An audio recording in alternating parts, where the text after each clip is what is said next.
Bonjour, chers amis, chers frères et sœurs. J'avais prévu d'être là à temps, mais la voiture a décidé autrement. Donc, je pense qu'elle voulait aussi prendre son jour du sabbat.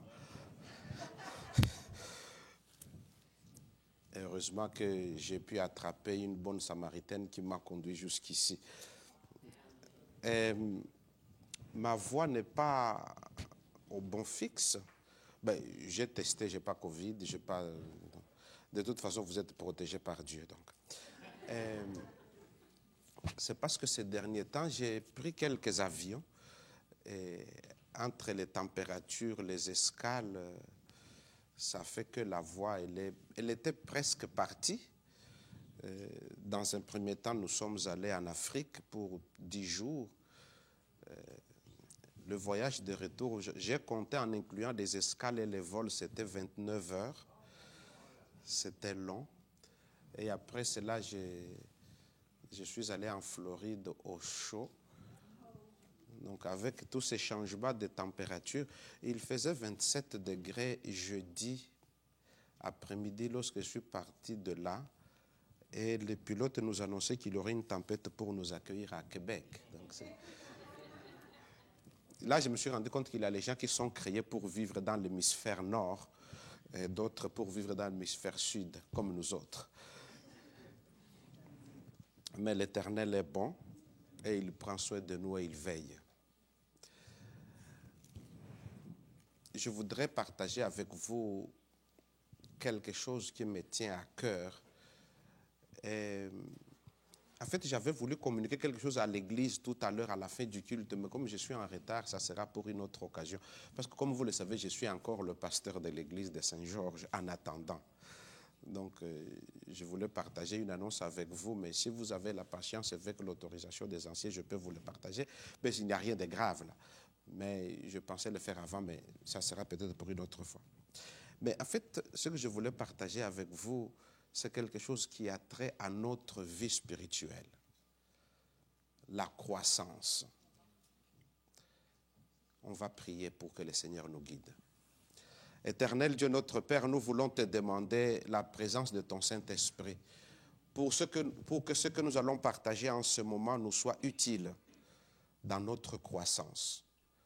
Pour que nous puissions grandir et que nous ne restions pas éternellement des enfants ou des bébés, mais qu'en grandissant, nous puissions faire grandir ton royaume sur la terre et que Christ revienne. Garde-nous pendant ce moment et rends-nous attentifs à ta parole. Au nom de Jésus. Amen. Le titre de la prédication, c'est « Une croissance utile ». Mais pour que vous ne soyez pas dans l'attente de ce que je voudrais partager avec vous, je voudrais vous lire le texte de Philippiens chapitre 2. C'est un texte que vous connaissez très bien et pour lequel je n'ai pas besoin de faire des explications, mais ça va nous servir d'introduction à ce que je voudrais partager. Le texte nous dit ceci dans Philippiens chapitre 2, le verset 1. « Si donc il y a quelque consolation en Christ, s'il y a quelque soulagement dans la charité, s'il y a quelque union d'esprit, s'il y a quelque compassion et quelque miséricorde, rendez ma joie parfaite. » C'est une demande de l'apôtre Paul. Faites en sorte que vous puissiez me donner de la joie. Et la façon de le faire, d'après ce qu'il dit, ça va être en ayant un même sentiment, un même amour, une même âme, une même pensée. Ne faites rien par esprit de parti ou par vaine gloire, mais que l'humilité vous fasse regarder les autres comme étant au-dessus de vous-même. Que chacun de vous, au lieu de considérer ses propres intérêts, considère aussi ceux des autres. Ayez en vous les sentiments qui étaient en Jésus-Christ. L'apôtre Paul, dans l'Épître aux Corinthiens, va dire aussi quelque chose d'à peu près semblable, mais dans d'autres termes. Le texte qui nous a été lu tout à l'heure à l'introduction, dans la première épître de Paul aux Corinthiens, le chapitre 13 et le verset 11. « Lorsque j'étais enfant, je parlais comme un enfant. Je pensais comme un enfant, je raisonnais comme un enfant. Lorsque je suis devenu homme, j'ai fait disparaître ce qui était de l'enfant. » Dans le texte de 1 Corinthiens, l'apôtre Paul est en train d'attirer notre attention à un fait qui est tout simplement de l'ordre de la nature.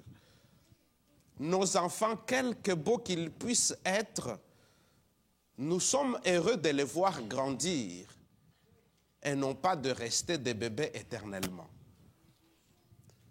Même s'ils sont doux, même si parfois nous avons besoin qu'ils soient aussi attentifs que lorsqu'ils sont bébés et qu'ils dépendent de nous pleinement, cet état-là ne peut pas continuer sans que nous soyons inquiets s'ils restent tout le temps enfants.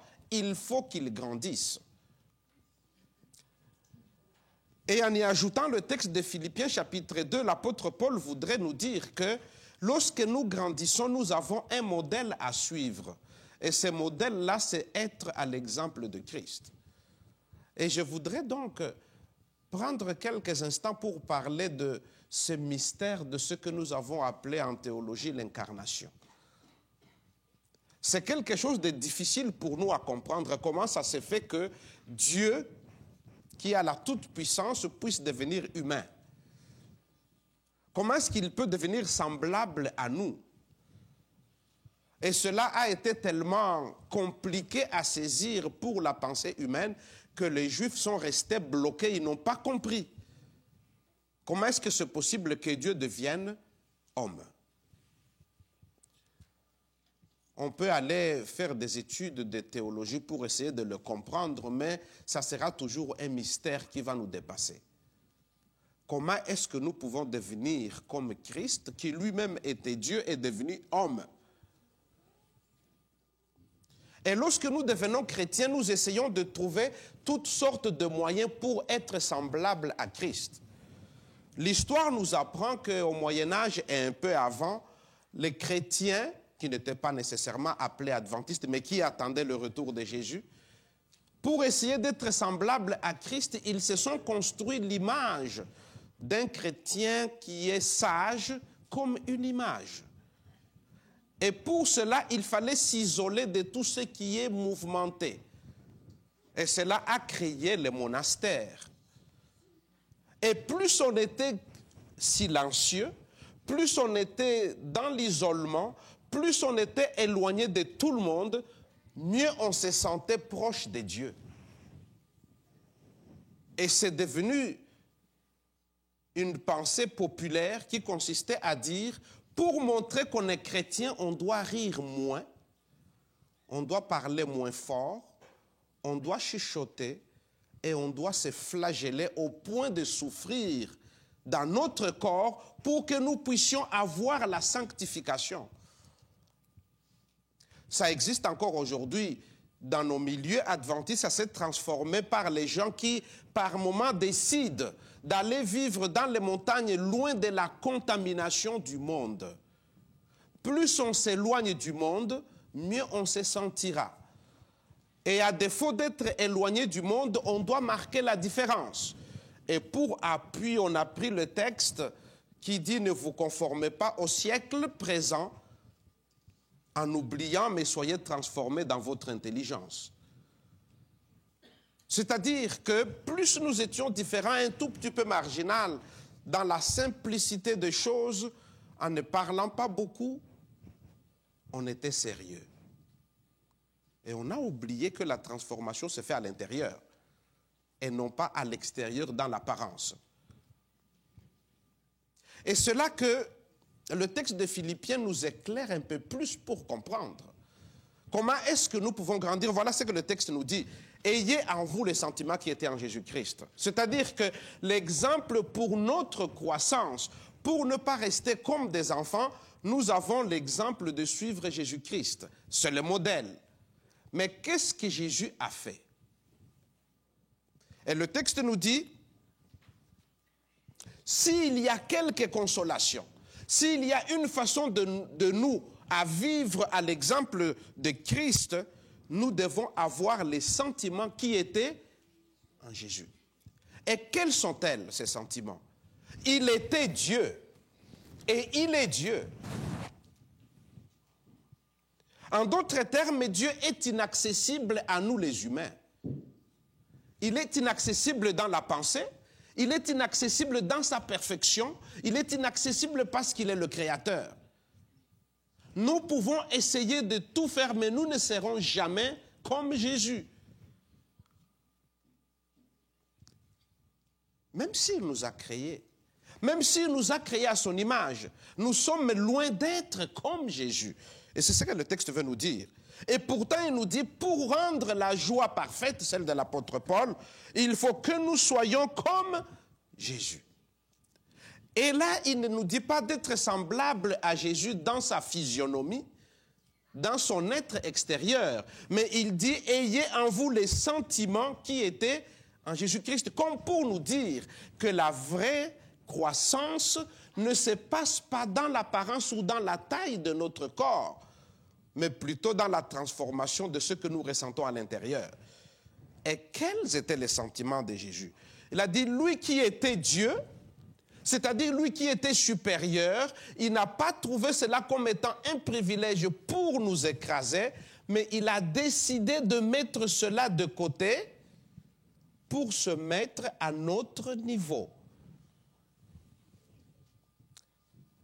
Pour se mettre à notre taille, pour se mettre à notre capacité de comprendre. C'est-à-dire, c'est Jésus qui, étant Dieu, devient accessible à l'être humain, et non pas l'être humain qui monte vers la grandeur de Dieu. Mais c'est Jésus qui fait en sorte qu'il descende vers nous. Parce que Dieu savait qu'il était impossible à ce que nous devenions comme lui. Et comme cela est impossible, il ne peut pas nous demander de devenir comme lui. Il a fallu que Jésus devienne, se transforme, change pour devenir semblable à nous. Et là où je trouve que parfois nous ne l'avons pas compris, c'est tout simplement parce que habituellement nous avons tendance à vouloir faire en sorte que les gens que nous voulons attirer soient semblables à nous et non pas nous être semblables à eux. Nous voulons qu'ils se rapprochent de notre pensée plutôt que nous rapprocher de leur pensée. Et cela a même changé notre façon de faire l'évangélisation. Le texte nous dit, allez et faites de toutes les nations, mais nous l'avons lu et nous avons compris, appelez-les à l'église pour qu'ils soient semblables à nous. Bon, le texte nous dit, allez vers les gens, et lorsque vous allez vers les gens, cela signifie, vous allez les trouver et les rencontrer dans leurs conditions d'existence. Vous ne les transformez pas pour qu'ils soient semblables à vous, mais vous essayez de vous ajuster à ce qu'ils sont. C'est ce que le texte veut dire. Ayez en vous les sentiments qui étaient en Jésus-Christ. Lui qui était Dieu, il n'a pas trouvé cela comme un privilège de pouvoir nous écraser, mais voilà ce qu'il a fait. Il a d'abord enlevé ce qu'il était. Il s'est dépouillé. Il a enlevé tout ce qui pouvait empêcher l'accessibilité à lui. Il a enlevé, si je pouvais le dire dans notre langage d'aujourd'hui, il a enlevé le langage sophistiqué. Il a enlevé les habits très sophistiqués. Il a enlevé l'apparence de la connaissance sophistiquée. Il s'est rendu simple. Il s'est dépouillé. C'est-à-dire, il a enlevé le veston, il l'a mis de côté. Et qu'est-ce qu'il a fait? Et lorsqu'il s'est dépouillé, il a pris la forme d'un serviteur. Il est Dieu, il devient serviteur. Et cela, le point principal de ce que je voulais partager avec vous. En d'autres termes, Jésus se rabaisse pour qu'il nous ramène vers lui, et en nous ramenant vers lui, pour que nous soyons au service d'eux. Et le point principal de la raison de l'incarnation de Jésus, ce n'est pas tout simplement pour qu'il devienne simple, mais c'est pour qu'il nous rende service en se rendant lui-même accessible. Je voudrais que vous gardiez l'idée du service. Le vrai christianisme, la vraie croyance en Jésus consiste à être au service de Dieu et des gens qu'il a mis autour de nous. Il s'est rendu serviteur. C'est-à-dire celui qui est au service d'eux. Et pour le faire, il est allé jusqu'au bout en devenant semblable aux gens qu'il va servir. Et non pas demander aux gens à servir, à être semblable à lui. Et il a dit, le texte nous dit ici, il est devenu semblable à eux, non seulement à l'intérieur de lui-même, même dans son apparence. Parce qu'il dit, il apparaît comme un simple homme. C'est pour cela que lorsque Jésus était sur la terre, les gens étaient scandalisés. La parole de Dieu nous dit que les gens disaient qu'il était tout le temps avec les gens de mauvaise vie. Ça veut dire que si c'était aujourd'hui, il ne serait pas avec les gens en cravate comme moi. Il serait avec les gens avec une petite apparence. Parce qu'il voulait les servir. Ça ne veut pas dire qu'il ne pouvait pas être aussi en compagnie des gens qui avaient une grande notoriété. Mais il a décidé de se rendre petit pour que nous, les petits, nous puissions avoir accès à lui. Et là, deuxième élément à côté du service, il s'est humilié. On ne l'a pas humilié.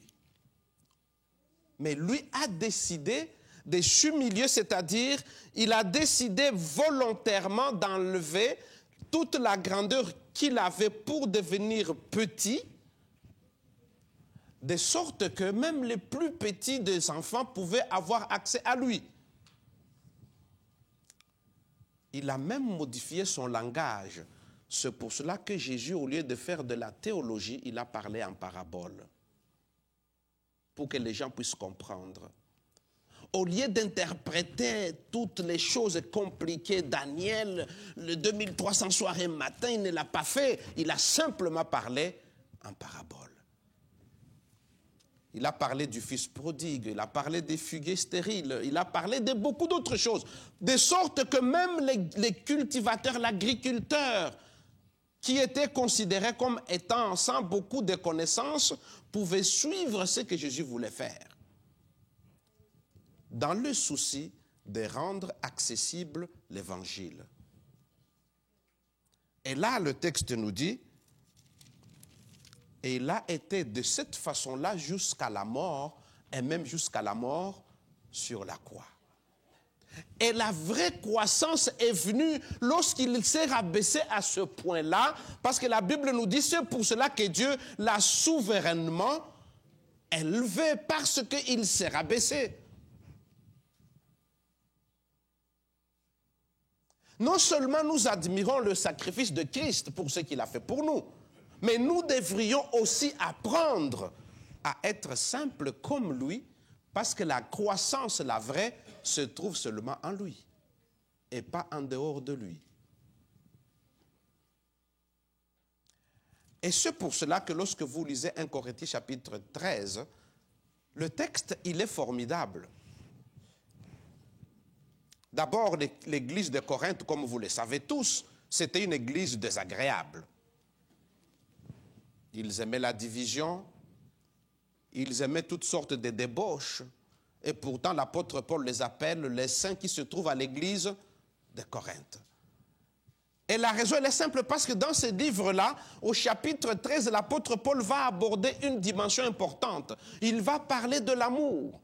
Cet amour-là, c'est le même amour que nous trouvons dans Philippiens chapitre 2. L'amour qui a motivé Christ pour qu'il descende sur la terre. Et c'est cet amour-là qu'il décrit dans l'épître aux Romains, dans la première épître aux Corinthiens, le chapitre 13. Et après avoir décrit tout ce que cela veut dire, l'amour est patient, l'amour tolère, accepte tout, après avoir tout dit, c'est là qu'il va dire, lorsque j'étais un enfant.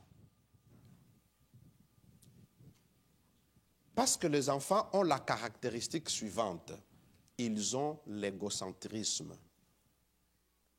Ils sont bons, mais ils sont égocentriques.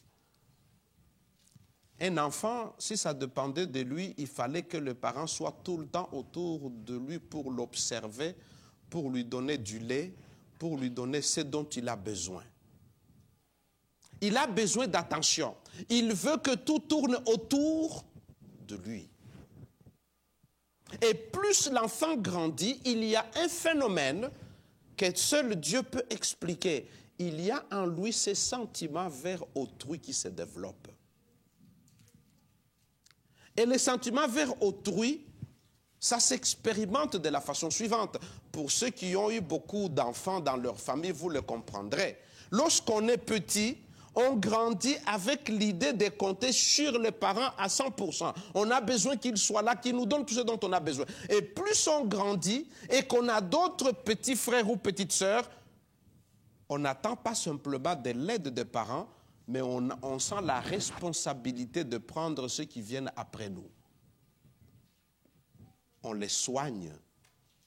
On leur donne ce dont ils ont besoin. Et parfois, de temps en temps, le parent nous glisse un mot en nous disant « Tu es déjà assez grand, tu dois t'occuper de tes petites sœurs et de tes petits frères. » Parce qu'il y a cette croissance-là.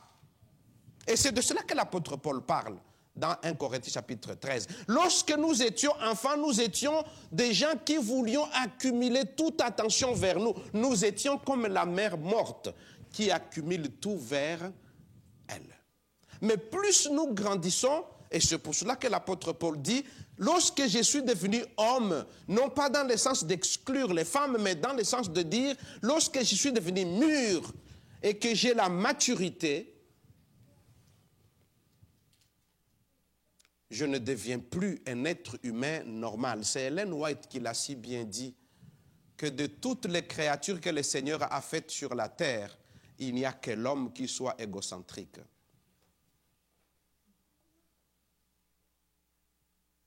L'abeille qui circule d'une fleur à l'autre est là pour qu'il puisse y avoir des fruits. L'oiseau qui chante chaque matin ne chante pas pour soi, il égaye les oreilles de ceux qui sont dans la nature. Le petit ruisseau qui coule, il ne finit pas son parcours sans tomber dans une rivière. Une rivière qui coule ne finit pas son parcours sans jeter de l'eau dans le fleuve. Et le fleuve qui coule ne va pas finir sans tomber dans l'océan. Et ainsi de suite, le cycle reprend. Parce qu'il n'y a rien qui vit pour soi-même. Plus nous grandissons, plus nous passons du stade des enfants égocentriques, des enfants gâtés, des enfants qui ont tout ce qui est autour d'eux pour leur bonheur, aux adultes qui passent du temps à penser aux autres. Ce n'est pas simplement dans le sens qu'on leur donne de temps en temps un de nos manteaux de plus que nous ne savons pas utiliser parce que nous en avons trop. Mais c'est le fait que dans notre façon d'être, nous ne vivons plus que pour nous-mêmes. Mais nous pensons que nous ne pouvons pas grandir si les autres ne grandissent pas avec nous. Et cela transparaît dans nos familles. Nous ne devenons pas simplement des gens qui exigeons à être servis, mais nous recevons les services des autres parce que nous les servons au maximum de nous-mêmes. L'Église devient agréable, non pas parce que nous voulons que toute l'attention tourne autour de nous, mais parce que nous voulons que les autres reçoivent notre attention. Et plus nous donnons, plus nous recevons en retour, parce que nous faisons comme Jésus. Et c'est ce que l'apôtre Paul voulait dire dans cet épître. Et il va dire quelque chose de très fort. si nous le réalisons, la transformation ne se fait pas simplement au niveau du parler. Voilà comment est-ce que l'apôtre Paul le dit. Lorsque j'étais enfant, je parlais comme un enfant. Je pensais comme un enfant. Je raisonnais comme un enfant. De temps en temps, nous avons des frères ou des sœurs qui sont découragés et qui disent « je ne viendrai plus à l'église ». Parce qu'il y a tellement de mauvaises personnes. Parce que les gens ne voient même pas que j'y étais. Et parfois, nous sommes désolés que lorsque nous étions tombés malades, personne ne nous a visités. Ce qui est regrettable. Et de temps en temps, je réponds à ces gens-là.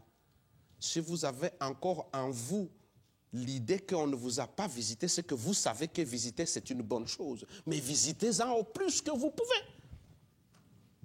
Et vous verrez combien vous aurez en retour. Même si vous n'avez rien, ça sera pour la gloire de Dieu. Remarquez que ce que l'apôtre Paul écrit, c'est tout simplement pour dire, si le Seigneur nous permet d'avoir une croissance dans notre vie spirituelle, c'est que d'abord nous devons grandir. Il ne fait pas plaisir à Dieu que nous restons éternellement des enfants dont on doit prendre soin avec du lait maternel. Nous devons grandir. Et nous avons toute une panoplie des outils pour que nous puissions grandir. Je ne sais pas si vous avez déjà compté tout ce que vous avez reçu comme enseignement. Et pour le réaliser chez moi, je conserve toutes les brochures de l'école du sabbat depuis des années. Ça fait des piles, c'est beaucoup. Et puis je me suis dit, on a avalé tout ça. Et en plus de cela, j'y ajoute tous les écrits d'Ellen White. Oh, tout ça aussi, on a avalé. Et je regarde toutes les prédications que j'ai déjà écoutées. Tout ça, c'est rentré. Les études bibliques, tout ça, on a accumulé. Et je vais sur les sites pour étudier encore davantage. Il y a plein de choses qu'on a appris. Et après, je m'assois. Suis-je devenu grand spirituellement? Ou est-ce que je fais tout simplement de l'indigestion spirituelle?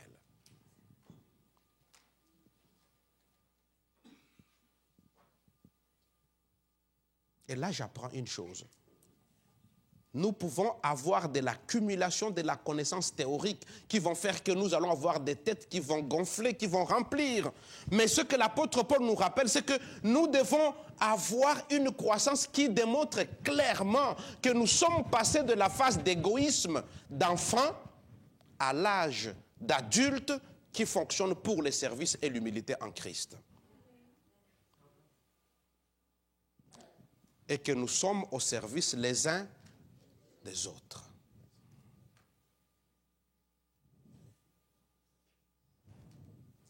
Et ce n'est pas simplement dans notre façon de parler, mais c'est aussi dans notre façon de penser. Et j'aime beaucoup comment l'apôtre Paul le dit, il parle de la parole et aussi de la pensée. Combien de fois est-ce que nous nous heurtons les uns les autres par nos paroles? Des paroles parfois maladroites, parfois des paroles malheureuses, parfois des paroles qui ne veulent rien dire. Et parfois dans nos paroles, c'est un problème de langage parce que nous ne maîtrisons pas le français convenablement. Et nous déclarons des choses qui n'ont pas de sens pour l'autre. Et parfois nous avons même de la crainte à nous adresser la parole les uns les autres. Et nous avons tellement peur de nous parler les uns les autres que nous fonctionnons avec des préjugés. Ce matin encore, je recevais un message de quelqu'un qui me disait « Je voulais te dire quelque chose, mais j'ai peur de t'énerver. » Je lui dis « Mais comment est-ce que tu sais que je vais m'énerver avant même que tu ne dises ce que tu voulais dire ?» « Ah, mais parce que je te connais. Je suppose que vous expérimentez des choses semblables. Où nous ne sommes plus capables de nous parler librement parce que nous avons peur les uns des autres. C'est de l'immaturité spirituelle. Et là, il continue, l'apôtre Paul. Non seulement il y a une façon de parler, mais il y a aussi une façon de penser. Nous ne pensons plus comme des enfants. Et la dernière chose qui m'intéresse ici, c'est que j'ai fait disparaître ce qui était de l'enfance. C'est-à-dire que nous avons une responsabilité dans notre croissance. Bien sûr, le Saint-Esprit va nous accompagner, mais c'est à nous de faire disparaître tout ce qui n'est pas de la maturité spirituelle. C'est à nous de nous débarrasser de tout ce qui ne fonctionne pas bien, parce que l'Éternel a déjà fait sa part. Et je terminerai avec ce texte d'Ésaïe chapitre 5. C'est un texte que vous connaissez. Vous savez, ce texte-là où le prophète Ésaïe parle de la vigne de l'Éternel, qu'il a plantée et pour laquelle il prend tous les soins nécessaires pour que cette vigne-là puisse grandir. Et il dit ceci au verset 3 d'Ésaïe chapitre 3. « Maintenant donc, habitants de Jérusalem et hommes de Juda, soyez juges entre moi et ma vigne. Qui avait-il encore affaire à ma vigne que je n'ai pas fait pour elle? Pourquoi, quand j'ai espéré qu'elle produirait de bons raisins, a-t-elle produit de mauvaises? » Et le texte nous dit que l'Éternel dit qu'il a mis tout ce qu'il fallait faire. Il a mis de l'engrais, il a mis une haie, il a mis toute la protection nécessaire pour que cela puisse permettre une croissance. Et je me compare moi-même à cette vigne lorsque je vois comment est-ce que l'Éternel prend soin de nous.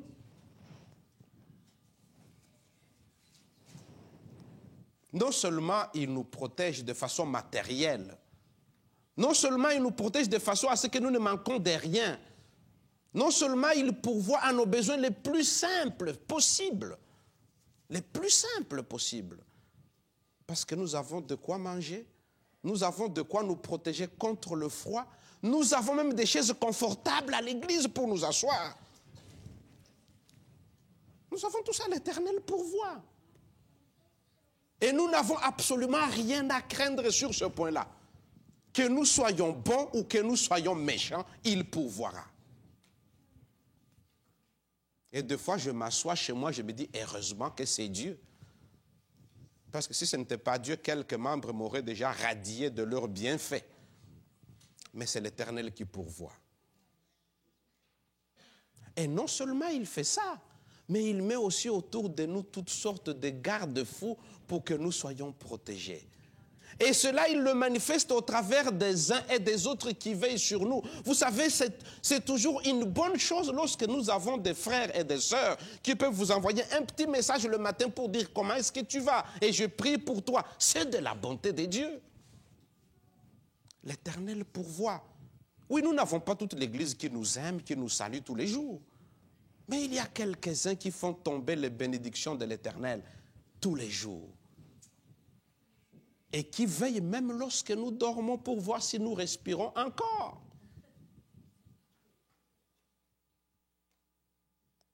Ça, je le vois dans Ésaïe. J'ai planté une vigne et je lui ai mis toute la protection nécessaire. Mais qu'est-ce que cette vigne a produit? Qu'est-ce que cette vigne a produit? Ne soyons pas comme le roi Ézéchias, qui dans sa maladie a demandé à ce que Dieu intervienne. Et Dieu est intervenu, lui a accordé 15 ans. Et quand il a reçu des visiteurs, il a commencé à leur exposer sa richesse, tout ce qu'il avait accumulé dans son trésor. Et qu'il a même oublié de dire grâce à Dieu.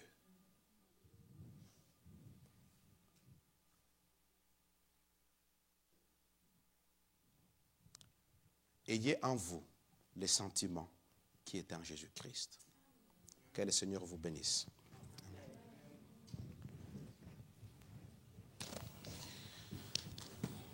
Je vous invite à vous mettre debout, on va chanter ligne